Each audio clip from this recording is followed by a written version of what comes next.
ചരിത്രത്തിൽ ഇതുവരെ സമ്മാന കൂപ്പൺ എഴുതിയിട്ടിട്ട് അതിൽ നിന്നൊരു സമ്മാനം കിട്ടിയിട്ടില്ല കേട്ടോ. എന്നാലും ഒരു പ്രതീക്ഷയാണ് എപ്പോഴെങ്കിലും കിട്ടിയാലോ എന്നുള്ളത്. നമ്മൾ കൊണ്ടോട്ടി ഫോർബി മാൾ നല്ല ഓഫർ ഉണ്ട് പറഞ്ഞാണ്ട് പോയതാണ് കേട്ടോ.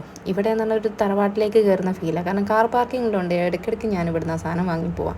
പിന്നെ ഓഫറിൽ നമ്മുടെ പ്രിയപ്പെട്ട സാധനങ്ങളല്ലേ. എന്നെ സംബന്ധിച്ചെന്ന് പറഞ്ഞാൽ ഡ്രസ്സ് വാങ്ങുന്നതിനെക്കാട്ടും എനിക്കിഷ്ടമാണ് വീട്ടിലേക്കുള്ള സാധനം വാങ്ങൽ. ഇപ്പോൾ റബിൽ ലെവലായതുകൊണ്ട് തന്നെ ഒരുപാട് വീട് കുടിയിരിക്കലൊക്കെ ഉണ്ട്. അപ്പോൾ അങ്ങനെയാണ് ആദ്യം പോയപ്പം 2 വീട്ടിലേക്കുള്ള സാധനം വാങ്ങിയിട്ടുണ്ടായിരുന്നത്. പിന്നെ ഓഫർ ഉണ്ടായിരുന്നു, വീണ്ടും പോവേണ്ടി വന്നു.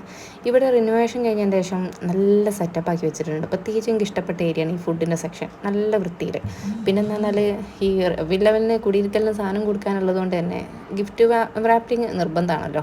അതാകുമ്പോൾ വലിയൊരു പഞ്ച് ഉണ്ടാവുള്ളൂ. പിന്നെ അത്യാവശ്യം നല്ല സാധനമൊക്കെ ഉള്ളതുകൊണ്ട് ഉമ്മച്ചി ഞാൻ തള്ളിക്കോളാം എന്നുള്ള രീതിയിൽ തനുമോളൊക്കെ തള്ളിക്കൊണ്ടുപോയത്.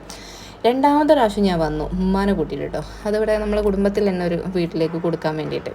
അത്യാവശ്യം നല്ല സാധനം ഉള്ളതുകൊണ്ടും വീട്ടിൽ